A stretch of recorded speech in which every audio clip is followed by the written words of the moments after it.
Additional advocate general میر شہق بلوچ جو بلوچستان کی ایک پاورفل وکیل ہے۔ بہت دفعہ ایسے کیسز آئے ہیں کہ جی آپ اپنا ہاتھ ہلکا رکھیں، 10-15 ہزار کے قریب کیسز میں پیش ہوا ہوں۔ ذمہ داری ہے، تنخواہ ملتا ہے، کوشش یہی کرتا ہوں کہ اس تنخواہ کو حلال کر سکوں۔ سر بہت شکریہ ٹائم کا، مہربانی۔ آپ سر یہ بتائیے گا والد صاحب چیف سیکرٹری رہے، خاندان بیوروکریٹ رہا، اس طرف کیسے آئے؟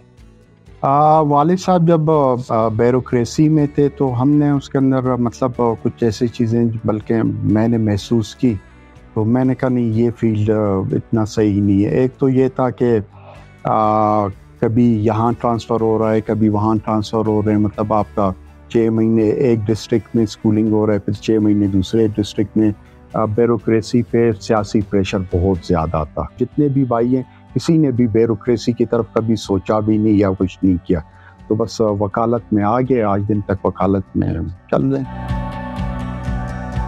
ایڈوکیٹ جنرل کتنے عرصے سے ہیں اور کیا کیا فرائض سر انجام دیتے؟ جی میں جو سا تھا شروع میں اسسٹنٹ ایڈوکیٹ جنرل تھا 2012 میں، فروری 2012 میں، پھر اس کے بعد 2017 میں ایڈیشنل ایڈوکیٹ جنرل بنا۔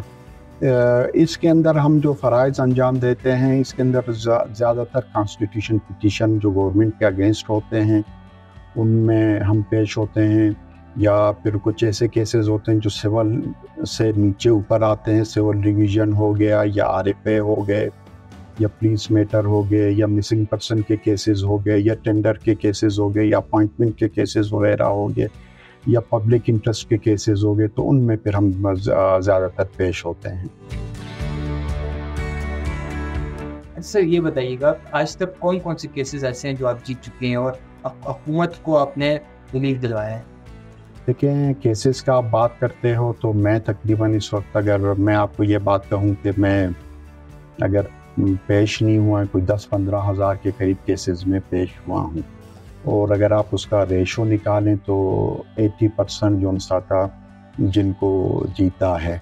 اور پھر جو بڑے کیسز ہیں مطلب آپ یہ لگائیں کہ ایک کیس تھا جو کہ مائنس کا تھا، 98 میں گورنمنٹ کے خلاف ڈگری ہوا تھا جو کہ تقریباً 90 کروڑ کا تھا، اور پھر 2021 میں اس کا جتا کے گورنمنٹ کو دیا۔ اس زمانے میں اگر اس کے اوپر مارک اپ رکھیں تو وہ کافی ارب سے بھی اوپر جاتا ہے۔ اس ٹائپ کے کافی سارے کیسز ہیں جو کہ ہم نے جیتے ہیں۔ پھر گوادر کا ایک مشہور زمانہ کیس تھا جہاں پہ گورنمنٹ لینڈ کو جو سے تھے وہاں کے کچھ ریونیو آفیسروں نے مل کے اربوں روپے کا لینڈ پرائیویٹ لوگوں کو دیا تھا، وہ بھی ایک بہت بڑا کیس تھا جو کہ اس کو بھی جیتا ہے۔ اس ٹائپ کے بہت سارے کیسز ہیں جو کہ جیتے ہیں۔ مطلب آپ کا ایک سال میں مطلب کم سے کم اگر فیصلے نہیں ہوئے ہیں جو میں نے کیسز لڑے ہیں 400 کے قریب ان کے فیصلے ہیں، 400 میں سے 300 سے اوپر کیسز جیتے ہیں۔ کچھ کیسز ایسے ہوئے ہیں جو ڈسپوز آف ہوئے اور چند کیسز ایسے تھے جو گورنمنٹ کے اگینسٹ بھی ہیں۔ ایسا ہوا ہو کہ جنہوں نے اسٹے لیا ہو یا ان کے خلاف کیس ہوا ہو انہوں نے کبھی اپروچ کرنے کی کوشش کی ہو کہ آپ ہمارے خلاف جو ہے کیس کمزور بنائیں، ہم سے کچھ لے لیں، گفٹ لے لیں، کوئی ڈیمانڈ ایسے کبھی آئی آپ کے پاس؟ بہت دفعہ ایسے کیسز آئے ہیں جس میں خاص کر ٹینڈر کے کیسز تو بہت زیادہ ایسے آتے ہیں کہ جی آپ اپنا ہاتھ ہلکا رکھیں یا کیس کو اس طرح چلائیں ہمارے فیور میں وہ ہو جائیں، لیکن کوشش ہمیشہ کیا ہے اور اللہ کے فضل و کرم سے کامیاب بھی ہوئے ہیں کہ نہیں یہ ذمہ داری ہے، ایک جو تنخواہ ملتا ہے کوشش یہی کرتا ہوں کہ اس تنخواہ کو حلال کر سکوں۔ سر یہ بتائیے گا شوق کس چیز کے، کھانے میں کن چیزوں کو پسند کرتے ہیں، اور آپ اس کے علاوہ گھڑیوں کا شوق رکھتے ہیں، پرفیومز کا، کس چیز کا شوق زیادہ رکھتے ہیں؟ کھانے میں تو مجھے سب سے زیادہ جو شوق ہے مچھلی کا ایک شوق ہے۔ دوسرا پھر ہم لوگ بلوچی میں تبائک کہتے ہیں، اردو میں اس کو لاندی کہتے ہیں، اس کا شوق ہے۔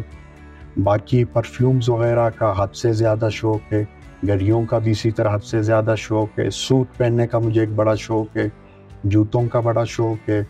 اسپورٹس میں مجھے کرکٹ بہت پسند ہے، ہاکی مجھے پسند ہے، لانگ ٹینس مجھے پسند ہے، تقریباً جتنے بھی فٹ بال ہے وہ بھی پسند ہے۔ تو آپ مرسیڈیز مجھے پسند ہے، شورلیٹ مجھے پسند ہے۔ وائف بھی آپ کی وکالت سے تھی یا وہ ہاؤس وائف؟ نہیں وہ ہاؤس وائف تو نہیں ہے، وکالت سے بھی نہیں ہے، وہ بھی ٹیچر ہے۔ کیا بچوں کو انٹرسٹ دیکھ کے آپ نے کہا کہ جدھر بھی جانا چاہیں وہ جا سکتے ہیں، یا آپ نے کہا آپ اس کی طرف آ سکتے ہیں؟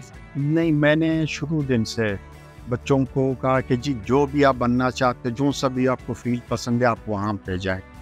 سر جو نوجوان دیکھتے ہیں ان کو کیا پیغام دینا چاہیں گے ہمارے چینل کے توسط؟ سب سے میرا پہلا پیغام یہی ہے کہ جی مایوس نہیں ہوں، اور جس کو جو فیلڈ پسند ہے اسی فیلڈ میں جائیں۔ ہمارا آئین کہتا ہے جو سا آرٹیکل 5 سب کے حقوق برابر ہیں۔ ایک ملک ایسے حصے میں واقع ہے کہ یہاں پہ باہر سے لوگ سازش کرتے ہیں تاکہ یہ ملک ترقی نہیں کرے، اور کچھ ایسے نادان لوگ ہیں جو کہ ان کے باتوں میں آتا ہے، لیکن ان باتوں کی طرف ہمیں توجہ نہیں دینا چاہیے۔ ہمیں سب کو ایک دوسرے کو گلے لگانا چاہیے ایز اے بھائی۔ اس سے کوئی فرق نہیں پڑتا ہے کہ شیخ بلوچی بولتا ہے، کوئی اور میرا بھائی جو پنجاب میں ہے وہ پنجابی اور سرائکی بولتا ہے، کوئی سندھی بولتا ہے، اس سے کوئی فرق نہیں پڑتا ہے۔ بس ہمیں اینڈ آف ڈے ایک بات یاد رکھیں کہ جی ہم پاکستانی ہیں۔